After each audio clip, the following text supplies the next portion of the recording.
Sa mabuting balita ngayon sinabi ni Jesus, pabayaan ninyong lumapit sa akin ang mga bata.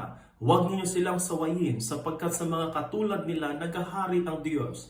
Ito ang tandaan ninyo, ang sino mang hindi tumatanggap sa paghahari ng Diyos tulad ng isang maliit na bata ay hindi mapapabilang sa mga pinaghaharian niya.